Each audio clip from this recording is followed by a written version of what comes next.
Ladies and gentlemen, please welcome our Honorable Minister of Youth Affairs and Sports, Government of India, Shri Anurag Singh Thakur ji.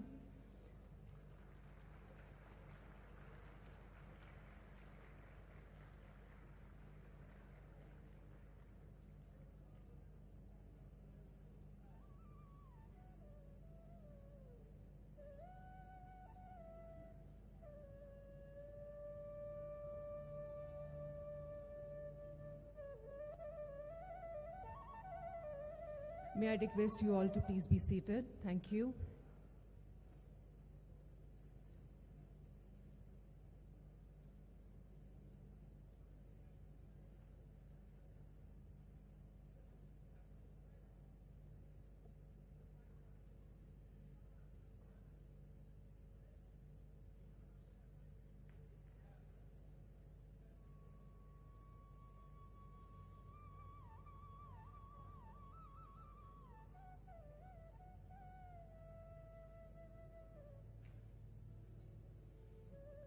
Namaskar, good morning ladies and gentlemen, and a very warm welcome to all of you in the Y20 Inception meeting organized by Ministry of Youth Affairs and Sports, Government of India, with the support of Government of Assam here in Guwahati, awesome Assam. We extend our hearty welcome to our Honorable Minister of Youth Affairs and Sports, Government of India, Shri Anurag Singh Thakur ji, Honorable Education Minister, Government of Assam, Dr. Ranoj Pegu ji, Chief Secretary, Government of Assam, respected Shri Paban Kumar Baur Thakur ji, Secretary, Youth Affairs, Ministry of Youth Affairs and Sports, Government of India, respected Srimati Meeta Rajiv Lochan ji, Principal Secretary, Government of Assam, respected Shri Kalyan Chakrabarti ji, Y20 Chair, Shri Anmol Sobit ji, official representatives and youth delegates from G20 countries, members of Y20 Secretariat, officials from the ministries and state government, young leaders and participants, and all others present in this hall. We welcome you all in this event. It is indeed a moment of great pride and honor for all of us that India is hosting G20, and today is the final day and third day of our Y20 Inception meeting. And now for the welcome address, ladies and gentlemen, may I request Chief Secretary, Government of Assam, respected Shri Paban Kumar Baur Thakur ji.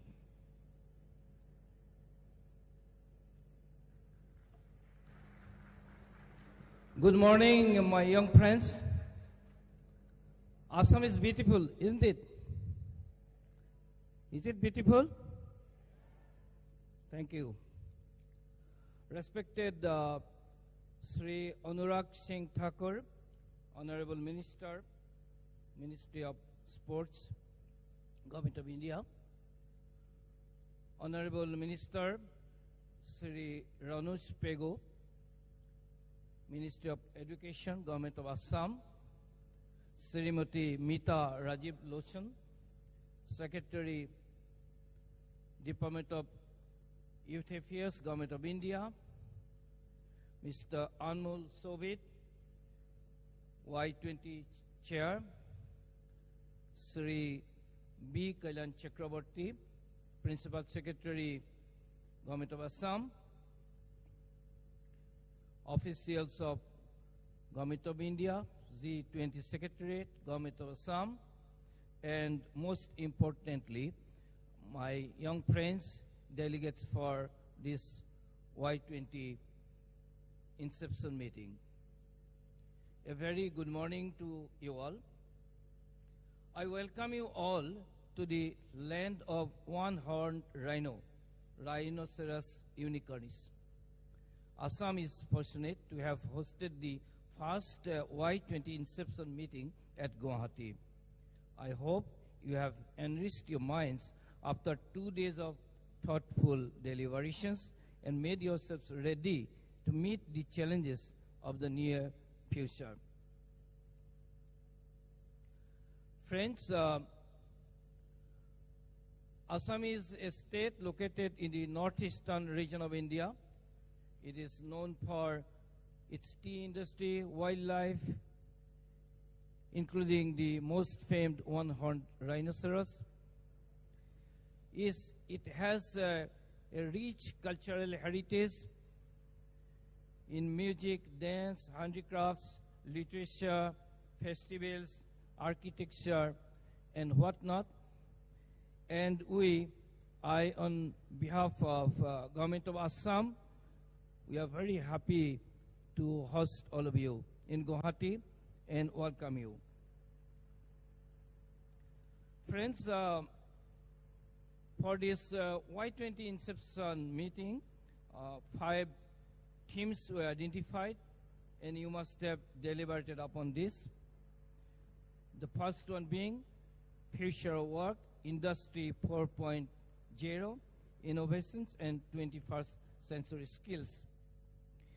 Industry 4.0 refers to the fourth industrial revolution, characterized by integration of advanced technologies such as artificial intelligence, the Internet of Things, and automation into traditional industrial processes. These innovations are transforming the way work is performed and leading to new job opportunities in areas such as data analysis, software development, etc. 21st century skills refer to the capabilities that individuals will need to thrive in the changing job market, such as critical thinking, problem solving, and digital literacy. Climate change and disaster risk reduction, making sustainability a way of life. It is another important theme of these meetings. Climate change and disaster risk reduction are critical global challenges that require immediate and sustained action.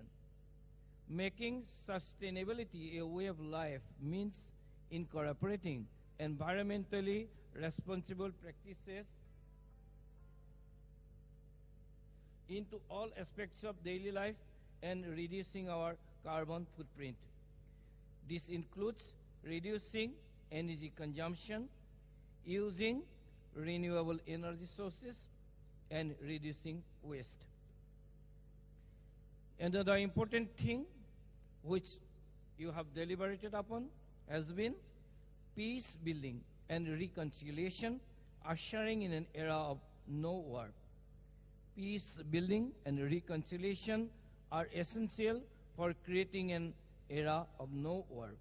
They involve addressing the root causes of conflict, promoting understanding and cooperation between different groups, and working to establish lasting peace and stability. Another important theme which you have deliberated upon has been a shared future, youth in democracy and governance. A shared future means creating a society where everyone has equal opportunities, regardless of background or circumstances. Youth play a crucial role in this vision as they are the future leaders and decision makers of the society. The fifth theme has been health and well-being and sports, agenda for youth. Health and well-being and sports play an important role in the overall development and well-being of young people. An agenda for youth in these areas should aim to promote healthy lifestyles, physical activity, while also addressing the challenges that youth face in maintaining their health and well-being. Friends, you must have discussed in length, deliberated and debated on these topics,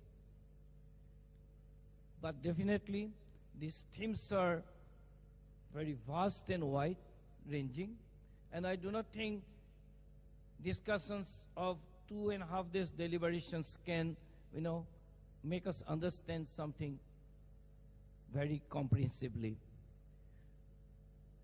I feel that the main purpose of this Inception meeting has been to create a thirst in you on these matters and prepare yourself to lead this world after some time. One most important thing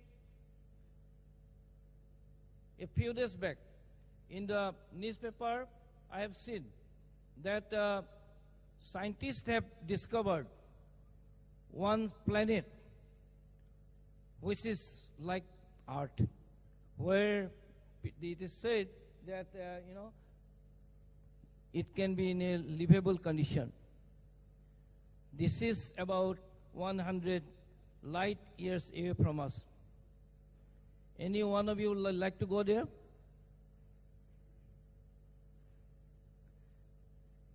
Obviously, although there is a possibility of life in some far, far, far planet, we cannot even conceive of going there. Because what is a light year? A light year means the distance light itself takes to travel. So there is no question of us traveling there. So that is why we have only one Earth. That is why our Honorable Prime Minister has said, one Earth, one family, one future. We are one Earth. Now, if somebody from one country, suppose Pakistan, wants to come to India, there are our immigration authorities who will check the documents. They sometimes allow somebody to come, they may not allow somebody to come. Somebody coming from Canada to US wants to come, there will be their immigration authorities. They will check the documents. Some people will be allowed to come, some people may not be allowed to come. But the climate damage caused in one country, can the immigration authorities stop that damage to come to the other country? Can the climate damage caused to any country can be stopped by the other countries to spread to those countries? This is not possible. That is why we have to think that we are one family and we have to behave like that. We have to have concern for each other and we have to prepare for the future like this. Friends, I don't want to make a long speech, but I would like to conclude with one shloka from Y20. Y20 is one of the important Upanishads. There, the first shloka, the first says, Isha Vachang Idang Sarvang Yat Kincha Jagatyang Jagat Tena Tyaktena Bhunjitha Ma Gridha Kaishasid Dhanam. The tenor and purport of this sloka is this, that this world belongs to the Almighty. We can say the world belongs to nature. And whatever is the surplus produced by this ecosystem, only that much we should consume. We should not consume more than what the surplus created by the system. We should not erode into the capital part of the ecosystem. If we do that, we will cause damage to the system and it will be something like stealing the benefits from the next generation. So let us not steal things from the next generation. We should limit our wants. We should behave in a manner so that the earth sustains, the ecology sustains for us, it sustains for the next generation and next generation and next generation. So you are the young people, what you think today, everybody will think about that tomorrow. You have the enthusiasm, you have the energy, you have the spirit to create changes, make things happen.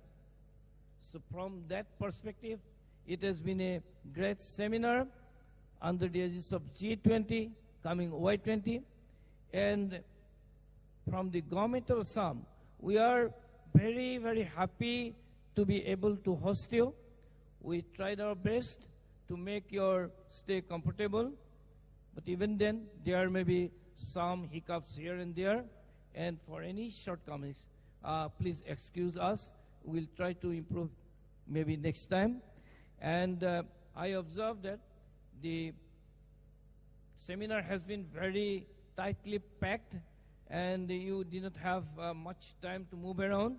So I invite all of you to have spare time and come see around Assam, its multiplicity, ethnicity, the beauty of nature, the wildlife, all these things, and enjoy. And if yourself you cannot come, send your parents. And if your parents cannot come, at least tell your friends that Assam is a wonderful place. It's worth coming. So thank you very much, friends. Thank you, respected Shri Pavan Kumar Bo Thakurji, Chief Secretary, Government of Assam, for the opening remarks. Ladies and gentlemen, may I now invite Chair Y20 India, Shri Anmol Soviji, for the introduction.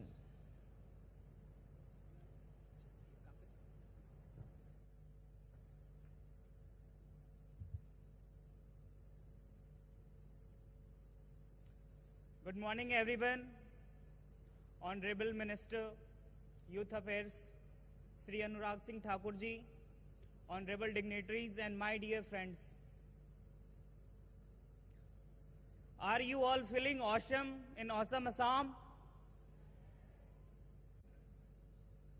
If yes, how's the Josh?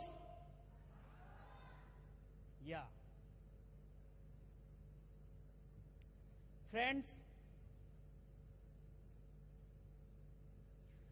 as a platform of Y20 and being the chair of Y20, I, Anmol Sovid, welcome you all to the land of peace, the land of Gautam Buddha, the land of humanity, the land of Swami Vivekananda ji, the land of Mahatma Gandhi, and the present, the land of that shows the whole world, Vasudhaiva Kutumbakam, one world, one future, one family, the land of Honorable Prime Minister Sri Narendra Modi ji.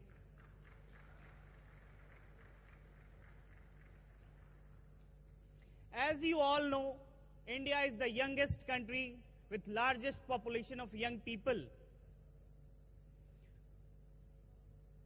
And at this time, to have India and our Prime Minister, Honorable Narendra Modi ji, lead this forum G20, showcase the guiding role that India has to play. In the words of Swami Vivekananda ji, we talking of India and her role in world said that India's mission to guide humanity.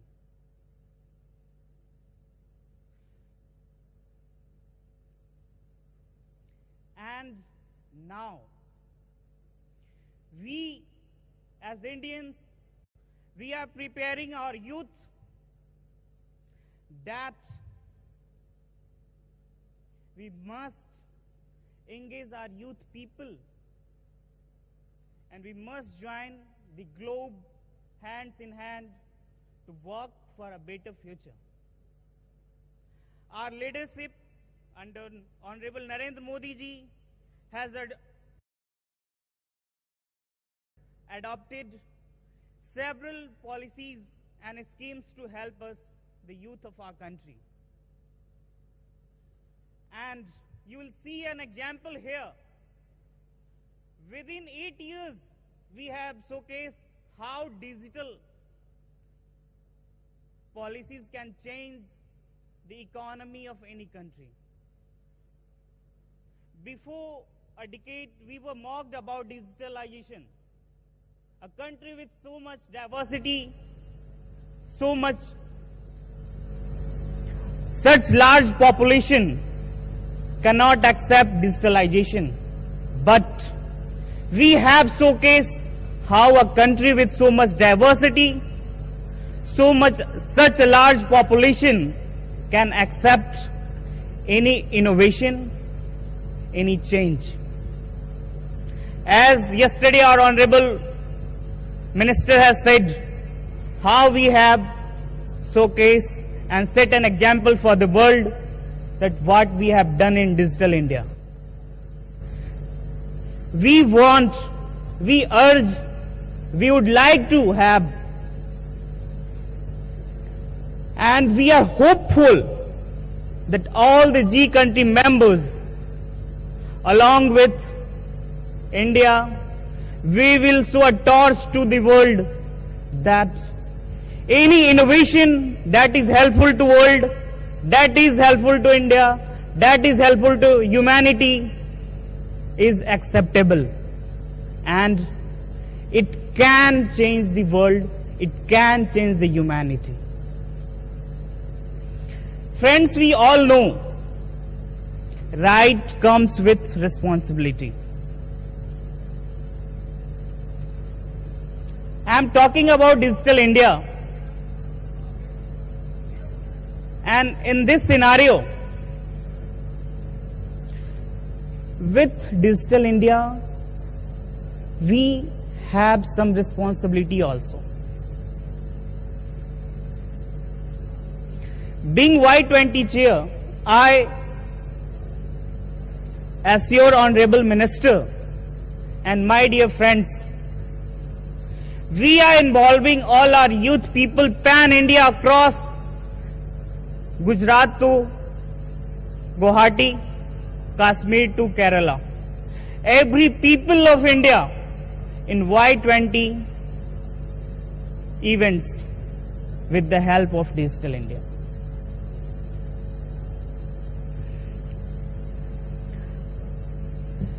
Friends, we all know the key to sustainable development is peace, and that is very important. In spite of having diverse relationship with many countries, but we as Indians and our leadership, we are going to help, and we are helping them to establish peace. And just we have a budget, in that we have allocated 200 crore to establish peace in Afghanistan. This shows how a developing country with a positive motive can and will do what is necessary and important for one earth, one future and one family. In the words of Honorable Prime Minister, Vasudhaiva Kutumbakam. I, Anmol Soviet, Chair Y20, my dear friends, I am just assuring you all that in Y20 programs, we are engaging every Indian youth with many type of programs. We have Y20 Talk Show, we have Y20 Chopal for urban, semi-urban regions, we have Y20 Walk. We are showcasing everything that we have to our youth for a better future. You might think that in a country we have a system, we have executive, then why youth are being engaged in this type of things? And I'll give you one example. And my friends from India, they might know, and you all friends from the globe, you might have heard this. The story of Ramayana. When Lord Ram, may I speak this sentence in Hindi? May I?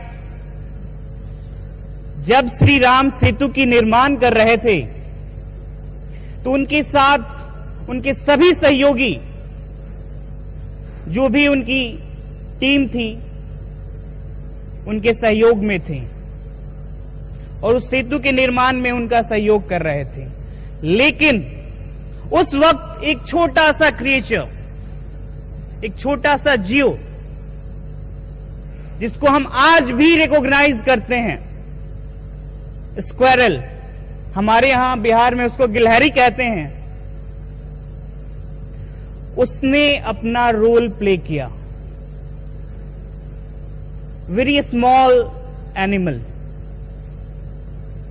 like that only we all human being from the globe, we have to play our role, we have to play our responsibilities for one earth, one future, one family.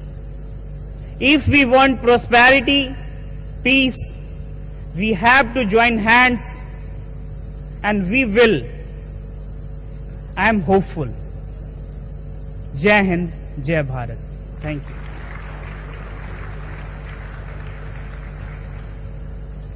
Thank you, Shri Anmol Soviji. Y20 Inception. And now, ladies and gentlemen, for the presentation on white papers, may I request Secretary of Associate Research, Y20 Secretariat, Ms. Rishmi Raj.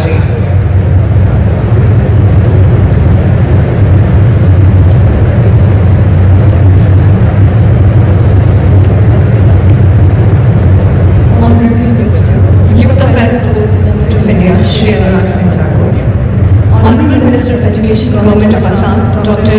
Ranuj B. Chief Secretary, Government of Assam, Shri Pavan Kumar Thakur. Secretary, Youth Affairs, Government of India, Mrs. Meeta Rajiv Lochan. Principal Secretary, Labour Welfare Department, Shri B. Kalyan Chakravarti. Y20 Secretariat Chair, Shri Anmol Sovit. Dignitaries of the stage, friends and colleagues present here. It is an honor for me to present before you the white paper of Y20 India, and it is a blessing to do so in the land of Ma Kamakhya. Last month, Honorable Minister Shri Anurag Singh Thakur launched the 5 themes of Y20 India in our curtain raiser event held in New Delhi. The idea of the white paper is to show the on-ground realities with respect to the 5 themes of the G20 and beyond. What Y20 India has also done this time is to include a section called the India Way, which showcases some of India's incredible governance success stories in the 5 themes. Before I begin, I must express my heartfelt gratitude to our knowledge partners, Rishihood University, MIT School of Government, Gujarat National Law University, Malviya Center for Peace Research, the United Nations in India, Institute of Town Planners India, and National Disaster Management Authority. Starting with our first theme, Future of Work, Industry 4.0, Innovation and 21st Century Skills. The COVID-19 pandemic has brought about unprecedented changes to the world of work, including widespread lockdowns and economic disruption that we all witnessed. However, it also opened up new opportunities for employment and growth, particularly in industries that have embraced digital transformation and investment in skill development. The rise of Industry 4.0, with its focus on technology, data analysis and automation, has created new possibilities for workers to learn new skills, reinvent their careers, and stay ahead of the curve. The principle of unlearn, relearn, and reskill became essential for success in this new environment. Globally, there are various efforts which have been taken to impart 21st century skills. The aim of these efforts has been to equip the workforce with the necessary skills to succeed in the digital age and navigate the changing job market. In our white papers, we have also talked about cross-border innovations and growth through collaboration. The MSME sector, which is micro, small and medium enterprises sector, plays a crucial role in promoting cooperation between enterprises, the private sector and the research institutions for the benefit of youth today across national boundaries. As young Indians, we often speak about startups and traditional economy, and our paper addresses this aspect as well.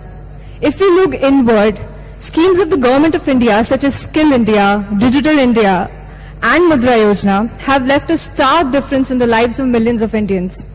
From a few hundred recognized startups to the journey of over 80,000 startups, over 100 unicorns, we have come a long way.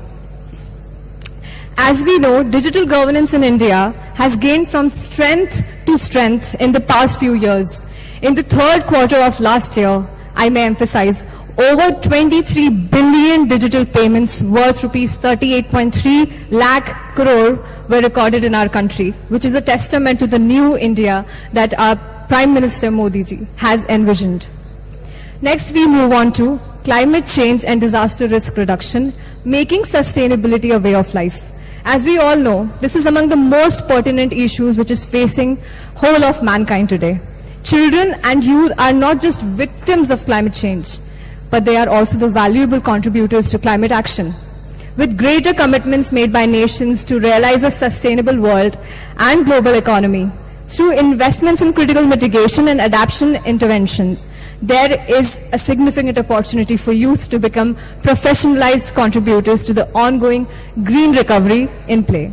Now, the question that people ask India is about our contribution to the prevention of climate change and also how our civilizational values ensure sustainable living.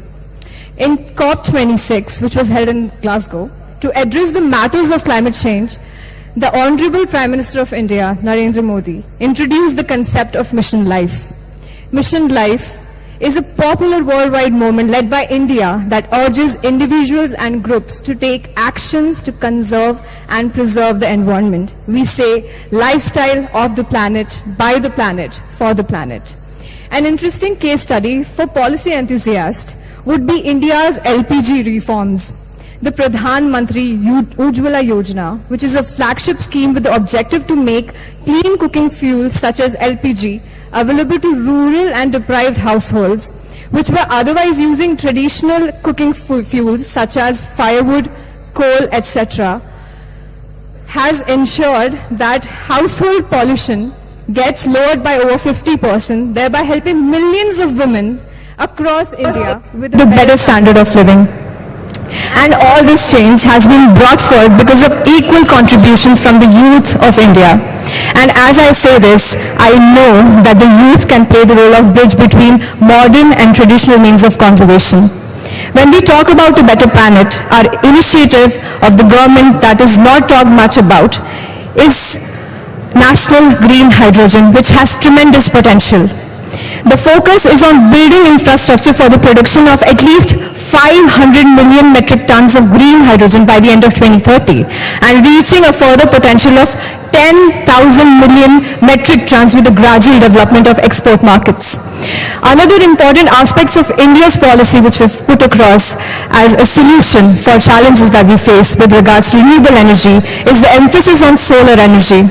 In 2015, the Government of India proposed the setting up of the International Solar Alliance, the vision which is to mitigate climate change by shifting energy solutions to renewable sources, primarily solar energy, and the sunshine countries can play a significant role in the same.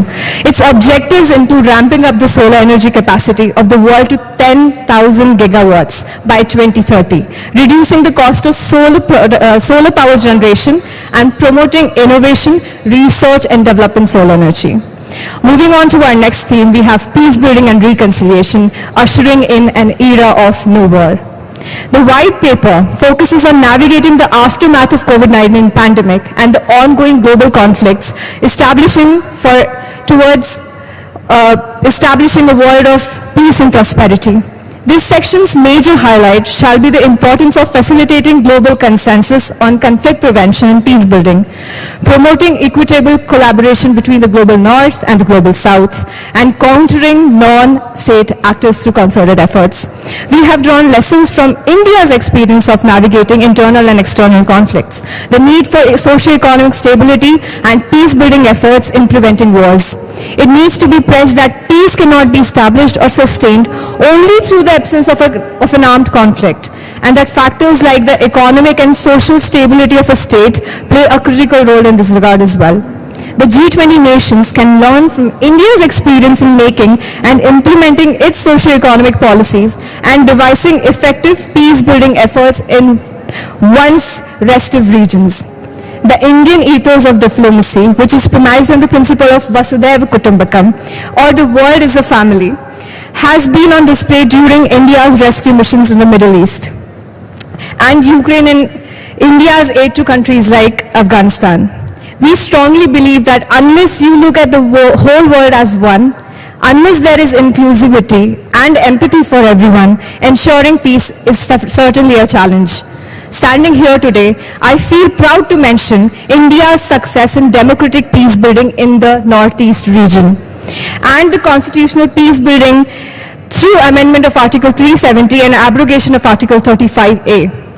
These are the leading example of these projected values that India has shown the way. Peace building and reconciliation can indeed take place without the use of force, and such a peace, once established, can be lasting in nature as well. Therefore, we as Indians can indeed be proud of the steps taken to ensure that conflicts which were raging for decades have been resolved without the use of force, which has now ensured that communities caught in conflict can grow and become important stakeholders in India's growth story. Meaningful democracy, meaningful participation of youth is important for all aspects. This brings me to our fourth theme, shared future, youth in democracy and governance. We have touched upon the challenges for youth in legislature and politics, including structural barriers and personal struggles like political financing and mentorship. We've highlighted how paramount is the role of youth in policy making and governance. Enhancing grassroots youth leadership is a major priority area under Y20 India, as empowering young leaders is an effective way of harnessing and mainstreaming their untapped potential. Youth leadership is a major priority area, and empowering young leaders through bottom-up approach is an effective way of mainstreaming and channelizing their voices and objectives, and this is what we have put across through our white paper. Institutionalizing leadership and governance training is also a major aspect of bringing about the youth under this ambit of policy making and politics.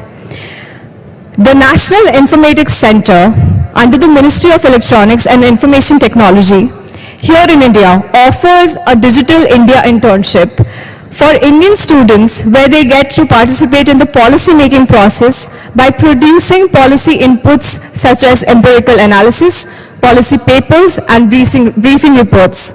Further, ambitious government initiatives such as Y20, which have been trailblazer programs in this regard, My Government Initiative and the National Youth Policy have been the front runners in the quest to realize these objectives.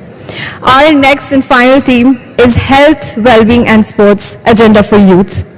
The recent global events have highlighted that health is the single most important asset a human can have, and these events have given humanity an opportunity to secure this cherished asset.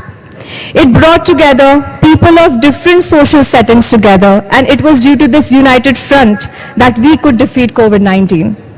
As we are advancing into the digital world, most of our services are also transitioning to virtual platform. However, the transition in the health sector is yet to gain momentum. Also, the digital health services have been beyond reach to a large section of the world's population, partly due to discrepancies in digital literacy, technological and language barriers. A sizable portion of the population lacks access to basic health facilities and is required to pay for their own health care.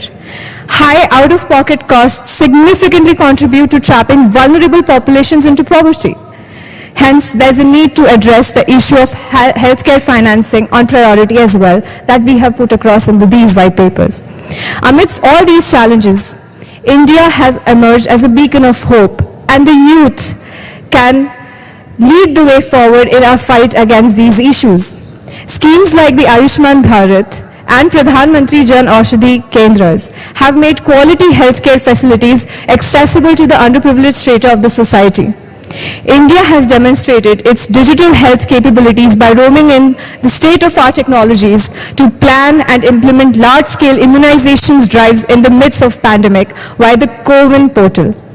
India has also adhered to its teachings of Vasudhaiva Kutumbakam by providing essential drugs, vaccines, and other healthcare equipment to various countries around the globe. Further, India has taken a step towards integrating traditional medicine with modern medicine by establishing the Ministry of Ayush, which oversees the adoption and promotion of traditional medicine practices from the systematic level to the grassroots levels. India has also taken steps to promote sports as a part of lifestyle by introducing the Khelo India scheme, where hundreds of young athletes from various parts of the country get to participate in an event that is televised nationally. What separates the present government from the rest is the hands-on approach of the sports minister to ensure the well-being of sportsperson at any cost. We have also witnessed the Prime Minister get personally involved in the games, and this is reflected in India's performance in the Olympics and other championships. To conclude, this paper is a part of the efforts to meaningfully include the perspective of the youth, the future of this world, on current issues of international importance. With these words, I conclude, and thank you so much. Thank you, Ms. Drishti Rawal, Secretary Policy and Research, Y20 Secretariat, for the presentation on white paper. And ladies and gentlemen, may I now humbly request Honorable Education Minister of Assam, Dr. Ramoj Peguji, to kindly present research papers on 5 themes to our Honorable Minister of Youth Affairs and Sports, Shri Anurag Singh Thakurji.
Thank you so much, Honorable Minister, sir. Ladies and gentlemen, may I now request Honorable Minister of Youth Affairs and Sports, Government of India, Shri Anurag Singh Thakurji, to kindly launch the Y20 India Talks YouTube channel. Sir, please.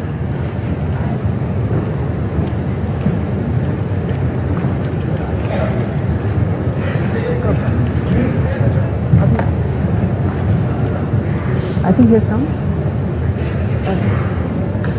Okay.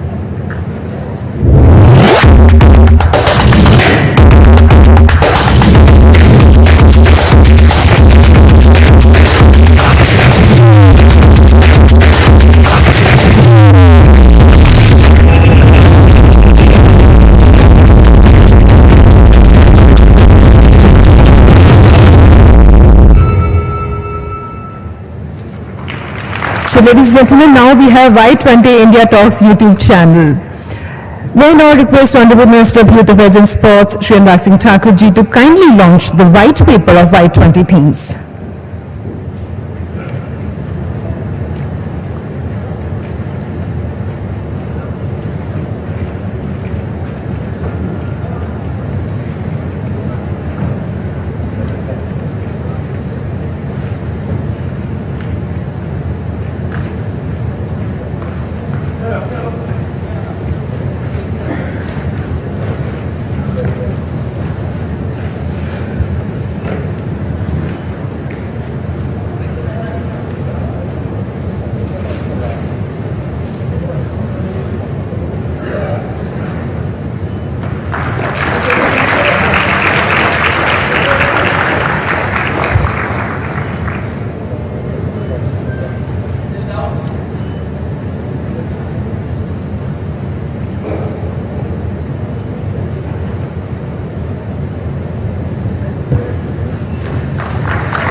Thank you, Honorable Minister, sir. And now, ladies and gentlemen, I would request Honorable Education Minister of Assam, Dr. Ranoj Peyuji, for the address.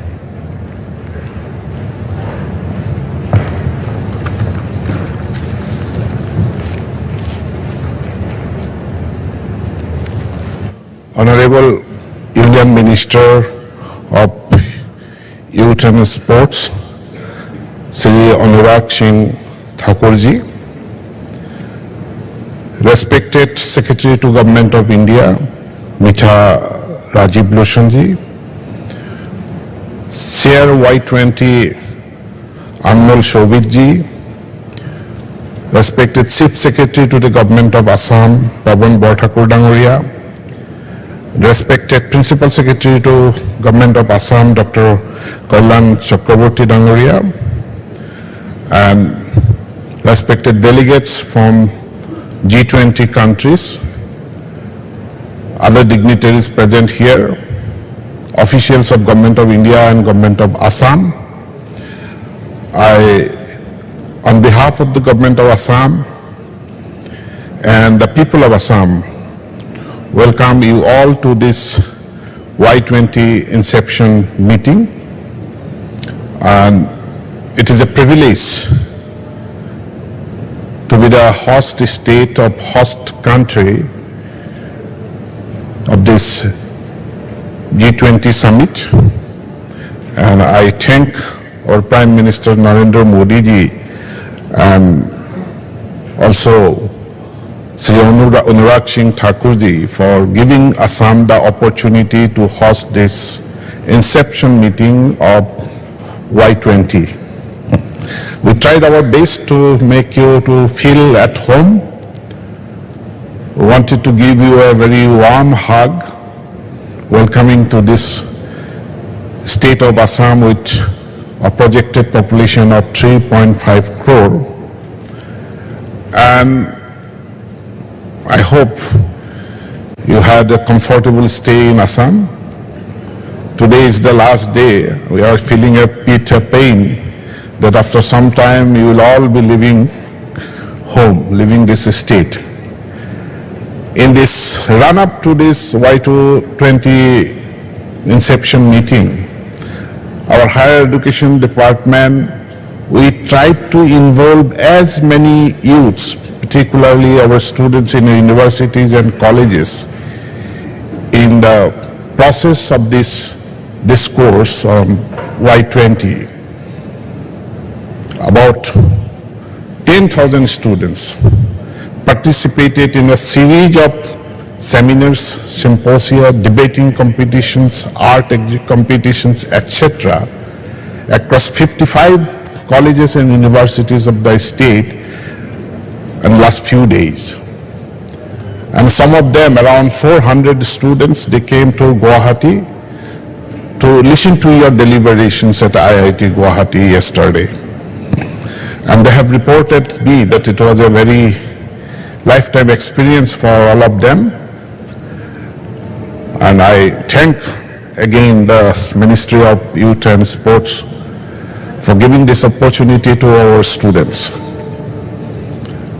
We have published a small bulletin about our initiative and also the seminar papers, research papers, which were presented in the seminars. We have brought out a publication that we have handed over to the Honorable Minister and we have released today.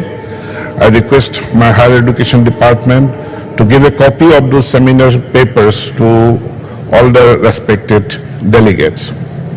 On the 5 themes that Y20 is focusing on, the Assam government has been working on that. And the scenario of employment, education, it cannot be separated, we understand.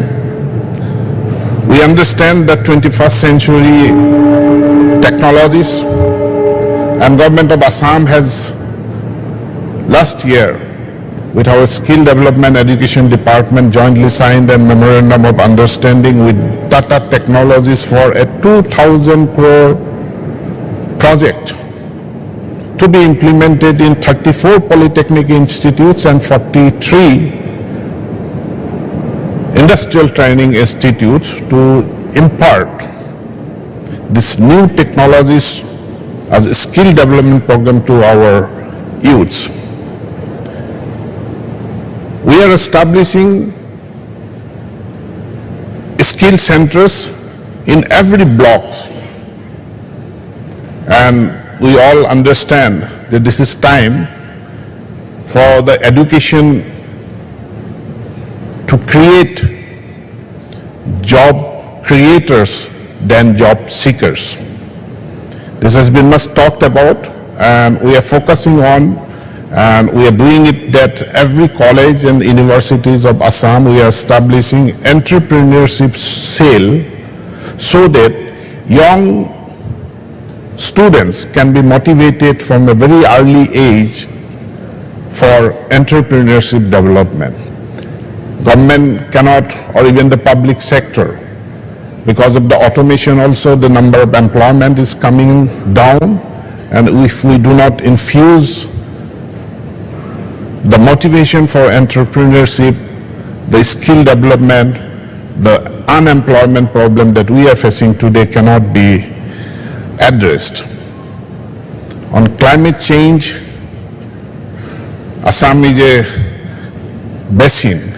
It is surrounded on every side by hill mountainous region.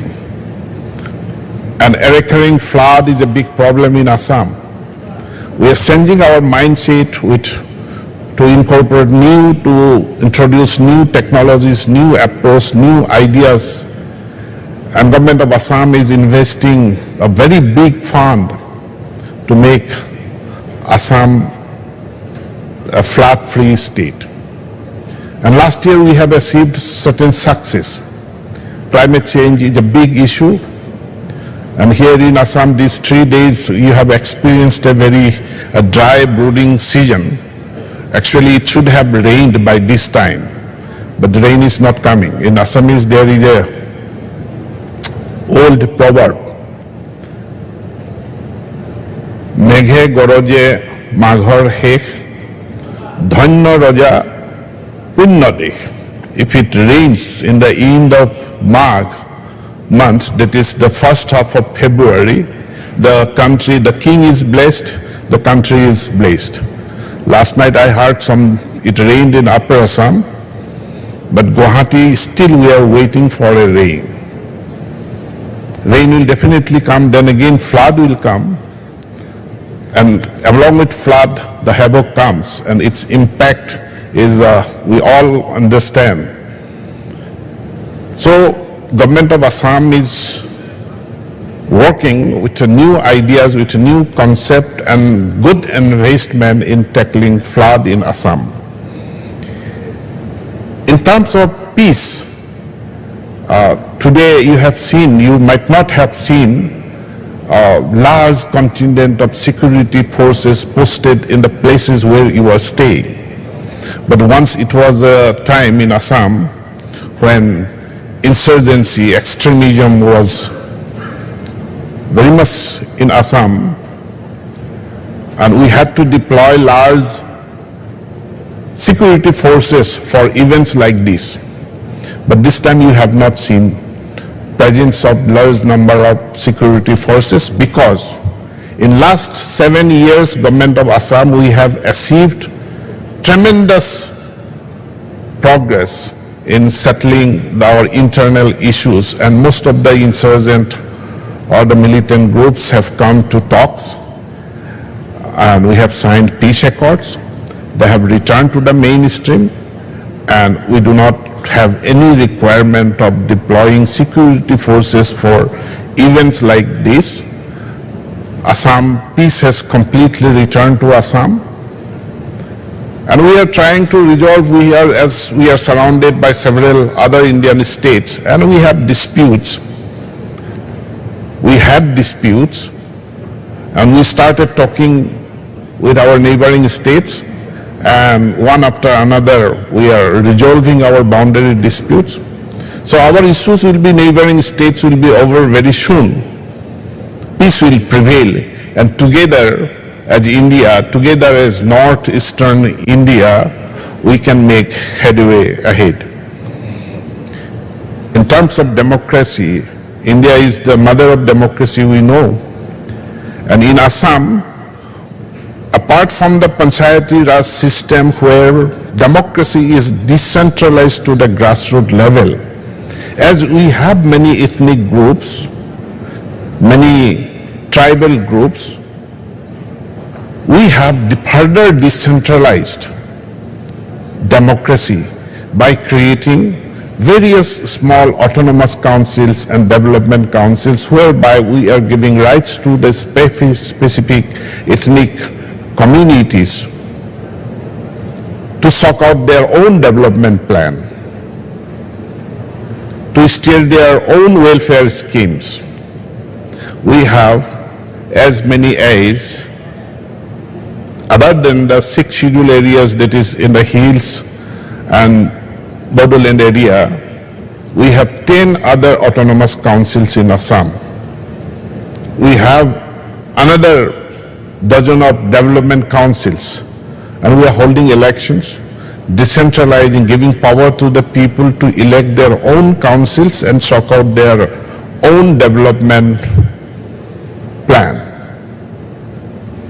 And when we come to the theme of health, well-being, Government of Assam, we have adopted a state sports policy whereby every sportsman who brings pride to the state, who brings reward to the state, are being incentivized. In our Assam Legislative Assembly, we have 126 constituencies. We are establishing a stadium in every constituency. We are establishing a stadium in every district headquarter where a national level event can be held. We started with 3 medical colleges. Today our 8 medical colleges are running in the state. Another 8 medical colleges are under constructions and expected to be inaugurated within next 2 years. This year we have laid foundation stone for another 8 medical colleges, so altogether after 5-6 years, Assam with a population of, projected population of 3.5 crore, we will have 24 medical colleges. And with this kind of health infrastructure, I think we are focusing in the health and well-being sector, developing, promoting sports, promoting yoga. Assam government is taking this kind of initiative, and I hope the ideas, the views that has come up through this discourse of Y20 Inception meeting and the white paper which has been just now presented, definitely another series of discussion our education department will hold, and whatever the good ideas, views has come up, we will definitely adopt them and try to implement in Assam for a common, for a uniform, for a good future of all of us. At last, I hope 3 days was a very short period. On behalf of the government of Assam, on behalf of the people of Assam, the foreign and other delegates from other parts of the country, I would like to extend an invitation. Please do come again. This was a dry season. Please come. There are 2 good seasons to visit Assam. One is the Bahag Bihu season, that is in the month of April, and autumn season, winter season, that is a good tourism season. So I invite you all to visit Assam again, and for any inadvertent difficulty faced by you. I do apologize on behalf of the government.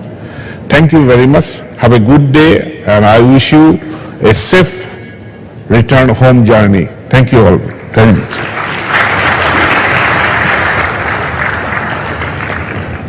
Thank you so much, Honorable Education Minister of Assam, Dr. Ramesh Peguji, for your address.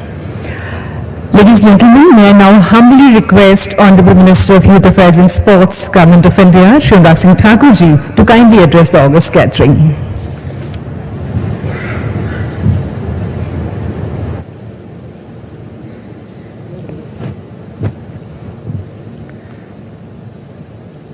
Honorable Education Minister, Government of Assam, Dr. Ramesh Peguji, Secretary Youth Affairs, Government of India, Srimati Meeta Rajiv Lochanji, Chief Secretary Government of Assam, Shri Pavan Kumar Bharat Thakurji, Principal Secretary Education, Shri Kalyan Chakrabarti ji, and Y20 Chair, Shri Anmol Sovet ji,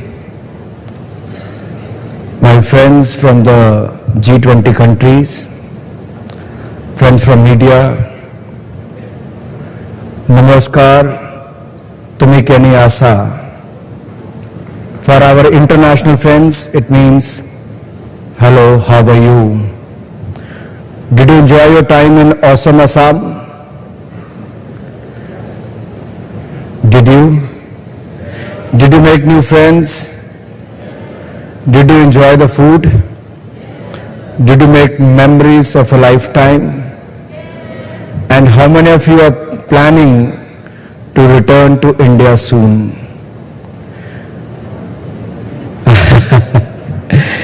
It gives me great honor to convey to you all a very warm and heartfelt congratulations for attending the Y20 Inception meeting at Guwahati, Assam in run-up to the main Youth 20 Summit in 2023.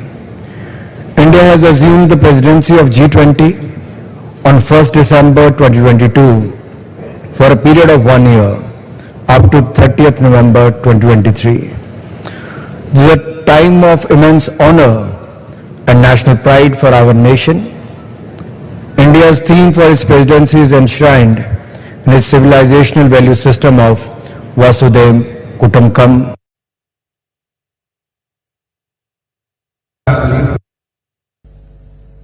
The first day of December in 2022 will be remembered as a watershed moment for India and its population, as the country has taken the honor of hosting the largest multilateral event ever held on its land.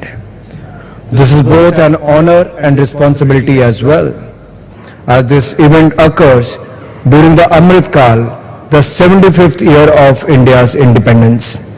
With the G20 presidency, India has the unique opportunity to demonstrate to the world our people's extraordinary prowess. Our G20 presidency affords us the opportunity to highlight our Atithi Devo Bhava tradition. The G20 presidency of India will work to promote this sense of global unity, and therefore our motto, one earth, one family, one future. The process of social inclusion of our youth, including participation in decision making, promotes their role as active contributors to society. Youth has immense transformative powers, and youthful energy is harnessed and leveraged in the right direction, which can indeed put the world on a course of more sustainable future.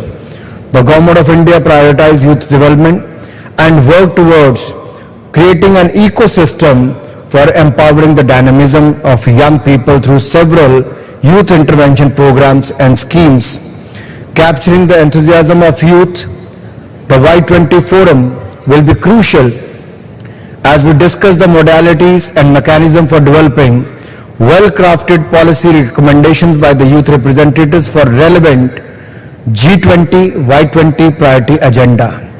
This will focus on global health architecture, digital transformation, and sustainable energy transition. This U20 Forum for future young leaders from all the G20 member countries hold great importance as the youth are in the league to shape the future and lead the coming generations towards a just, equitable and progressive world. It is a high time to empower youth to explore innovative ideas to tackle developmental changes based on our civilizational ethos that sees the youth as an enabler of shared peace and prosperity. We look forward to working collectively for achieving the goal of Y20. We seek practical worldwide solutions for everybody in the true spirit of Vasudev Kutumbakam. India's G20 leadership reflects the Honorable Prime Minister's Sabka Saath, Sabka Vikas goal. The G20 represents 85% of the GDP, global GDP, and 75% of the global commerce, 65% of the worldwide population. India aspires to discover sustainable solutions to global issues, including climate change, emerging technologies, food and energy security, more through its G20 presidency. During the inception meeting on 6th and 7th February 2023, various eminent panelists had discussed on the 5 identified themes of Y20. Based on the discussions and deliberations, the white paper on the 5 different themes has been prepared, which unveils that the active involvement youth in peace building, creating global youth networks is crucial. Lifelong learners, technological adapters will shape the future workforce. And these 3 days saw invigorating ideation, spirited dialogues and deliberations on some of the most crucial issues humanity is faced with. Shared with refreshing perspective from youth across the G20 region, over 200 youth delegates from G20 countries participated in this 3-day mega event. Over 12,000 college university students attended this event. Furthermore, every higher education institute in Assam organized awareness drives at 10 neighboring schools to sensitize school children about the G20 groupings and functioning. Let me thank the Honorable CM, Honorable Education Minister and the entire officials for their effort to create more awareness about the G20. And I could see many youngsters who have been elected through these programs from various colleges of Assam has also been represented here. From ice baking sessions at Brahmaputra Sandbar Island to outdoor excursions, we have explored the abundance of alluring Assam, the gateway to the Southeast Asia and beyond. Your cultural exchange has given me much to think about as I held the first ever youth dialogue with Y20 delegates. I'm also happy to go through your white paper, which has carefully been drafted, keeping your views and aspirations and agenda in mind. I stand by the firm belief that the Y20 India Summit this year would exemplify youth-centric efforts and showcase progressive policy measures ideated by the youth for the youth across the globe.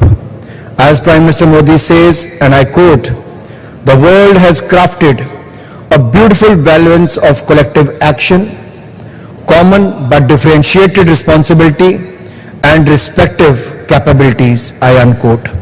Therefore, it is very important to have a growth mindset and action-oriented approach in order to get things done and achieve your shared goals. Your actions must speak for themselves. The 5 key themes of the Y20 Summit have been carefully chosen to deliberate upon for a shared future of our global community. These 5 themes present an extraordinary opportunity for you all to create, collaborate, and contribute to the development agenda of G20. They are quite interesting, so let me share some of my thoughts too. First, the future of works, Industry 4.0, innovation in 21st century skills. A global pandemic, economic sanctions, geopolitical uncertainties have all had significant implication for the future of supply chains, particularly the flow of trade, talent, and the technology. As we move towards a digital, disruptive, and demand-driven world, the skills of the future will be determined by the marketplace. It will be interesting to hear about how future workplaces may be prepared through the principles of unlearning, relearning, and reskilling. Will cross-border innovation be fueled by cross-border collaborations? How the gig economy will shine through as a new age industry? How many catalyze the startup ecosystem such that it aligns with the development goals of governments across the world? The role of traditional economic will also undergo a paradigm shift, and it will be important to evaluate this as part of Industry 4.0. Government of India, in its recent budget, has planned and announced to skill lakhs of youth in India to make them future ready for the future works Industry 4.0, especially focusing on areas like artificial intelligence, 3D printing, coding, Internet of Things, machine learning, and all. We are ready to open 30 Skill India International Center across the country. There will be 3 Center of Excellence for Artificial Intelligence. There will be close to 5 million youth who will be given stipend over the period of next 3 years. I'm glad to hear the initiatives taken by the government of Assam to start the skill centers not only at the district but at the block level also. I thank you and congratulate you for this initiative as well. Next is the climate change and disaster risk reduction. Apart from our efforts towards use of renewable energy and building the global consensus with the Solar Alliance, Honorable Prime Minister Modi made the historical commitment for India to be the net zero by 2070 at the World Leaders Summit at COP26. It was the most bold and ambitious commitment made by any world leader at COP26.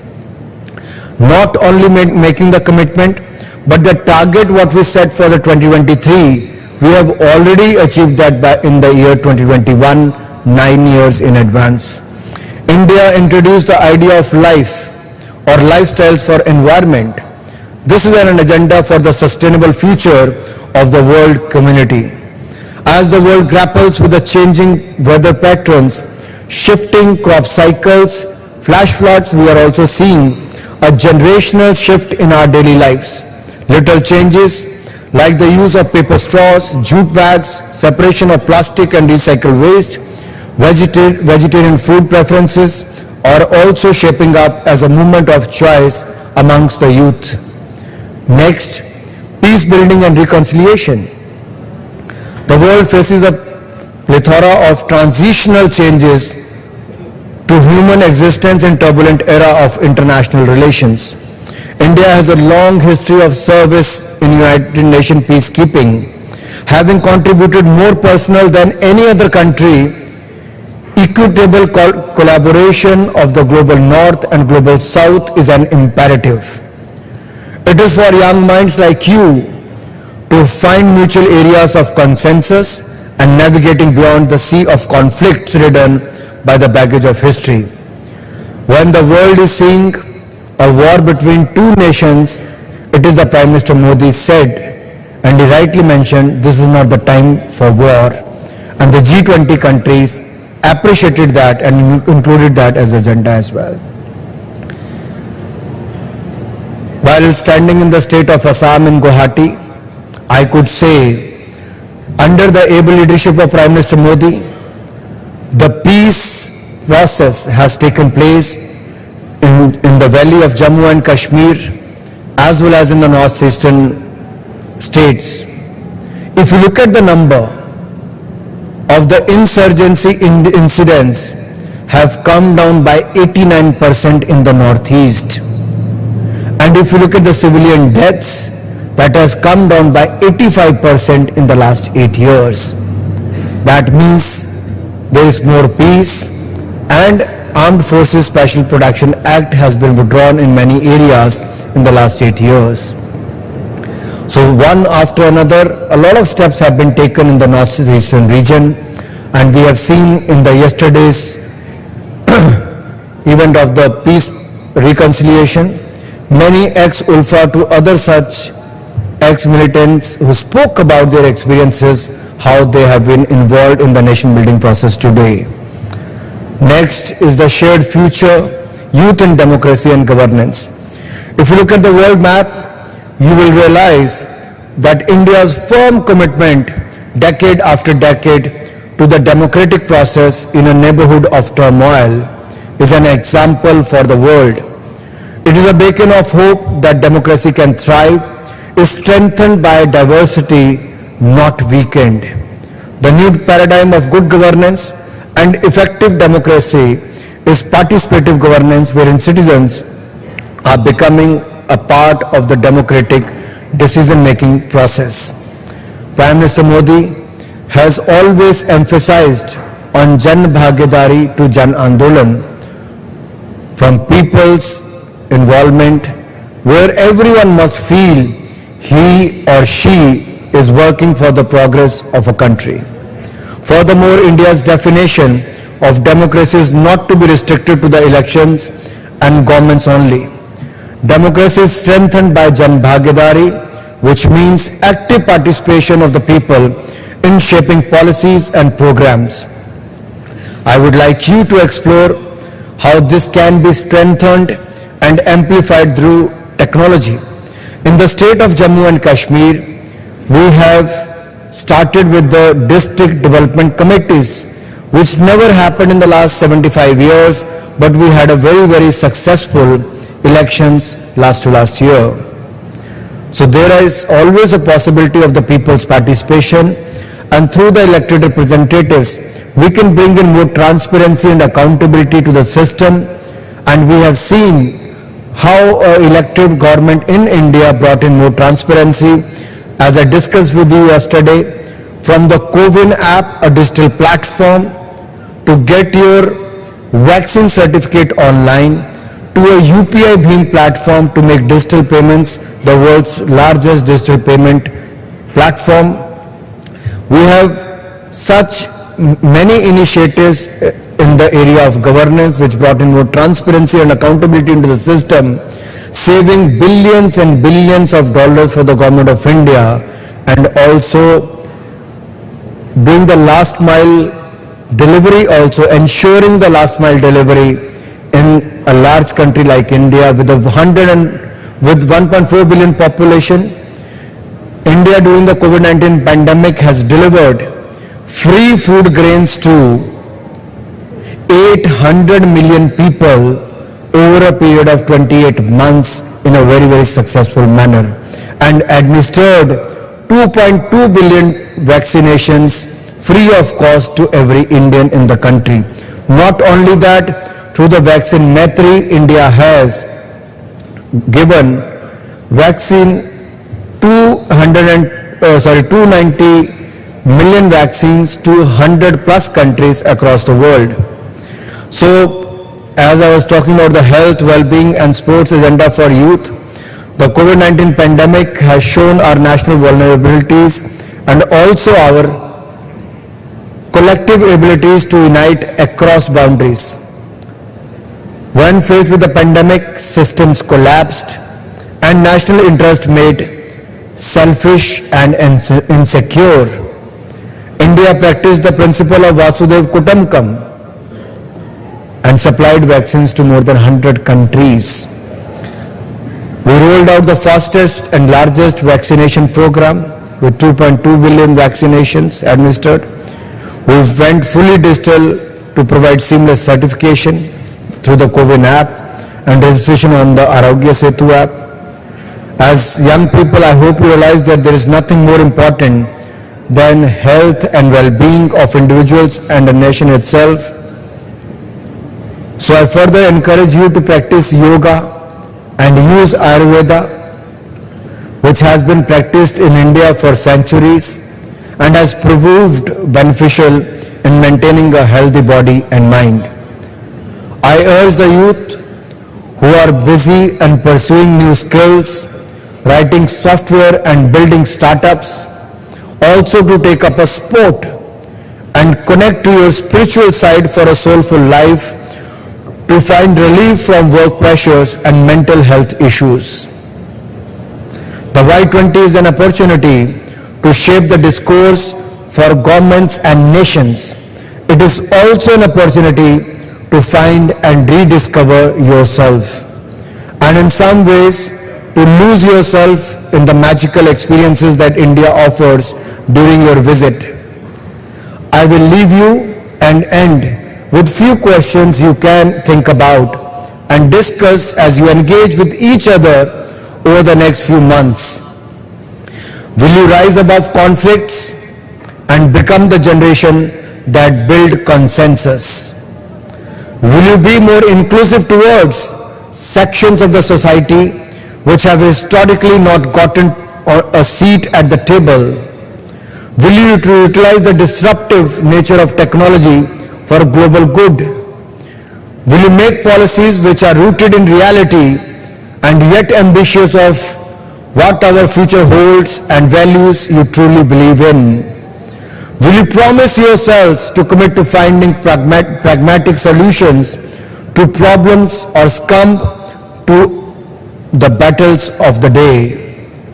Think about it, and more importantly, act on it. In the end, I would like to thank the Government of Assam for making wonderful arrangements at IIT Guwahati and in other parts of the Assam. Thank you once again. Thank you all for being here and joining this Y20 Inception meeting. Jai Hind, Jai Bharat.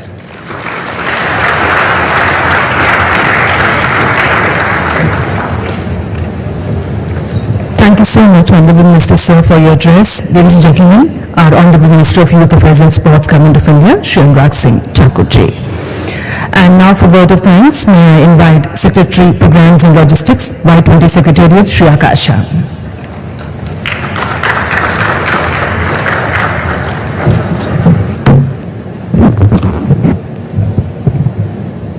First of all, Hu Prabhat from the land of rising sun, the land of pious soil of Ma Kamakhya. I express my deep gratitude as we move towards our very last leg of the Y20 Inception. I express my deep gratitude towards Honorable Youth Minister of India, who has been continuously instilling the confidence and the support that Y20 family globally and the Y20 family that has been driving this entire exercise. So we are very thankful to you for your regular exercise of recharging us with the confidence. I express my deep gratitude towards the Education Minister from Government of Assam, Sri Ranuj Pego Sarji. I express my deep gratitude towards the Secretary of Youth Affairs, Ms. Neeta Rajiv Lochan ma'am. My deep gratitude towards a very accommodative and sweet Chief Secretary, Government of Assam, Pawan Kumar sir. He has been very supportive throughout our team. My deep gratitude towards Sri Kalyan Chakravarti sir, Principal Secretary, Government of Assam, and our Chair, Y20, Anmol Sovidji. And as we move off the dais, thank you so much for the host institute, IIT Guwahati, a director who has been very much an inspiration to instill the patience throughout this 3 days exercise. The administrative stakeholders from Government of Assam, thank you so much. The Y20 Secretariat, the delegates of G20 who made it all across India, across Assam and internationally, for making it towards the pious land of Ma Kamakhya, speakers, panelists, and I express my deep gratitude towards our fifth pillar of inspiration and confidence that is instilled in the youth of India by our Honorable Prime Minister, Shri Narendra Modi ji.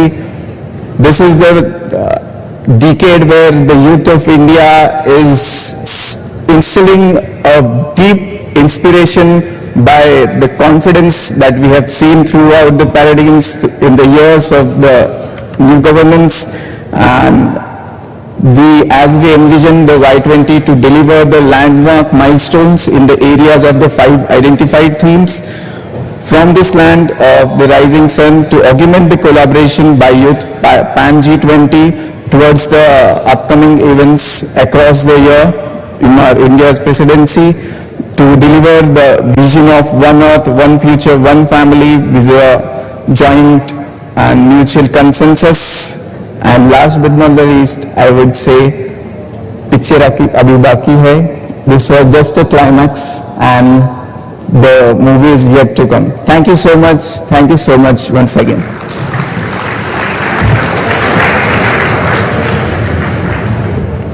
Thank you, Shri Akash Shaji, Secretary Programs and Logistics, Y20 Secretariat, for your closing remarks. And with this, ladies and gentlemen, we conclude our today's event, and we would like to thank all the dignitaries, our esteemed guests, our Honorable Minister of Youth Affairs and Sports, Shri Anurag Singh Thakur ji, Honorable Education Minister of Assam, Dr. Ramesh Peguji, our senior officials on the dais, representatives and youth delegates from G20 nations. Thank you all for being part of this momentous event. Thank you so very much. Thank you. And may I request you all to kindly join us for the high tea. Thank you.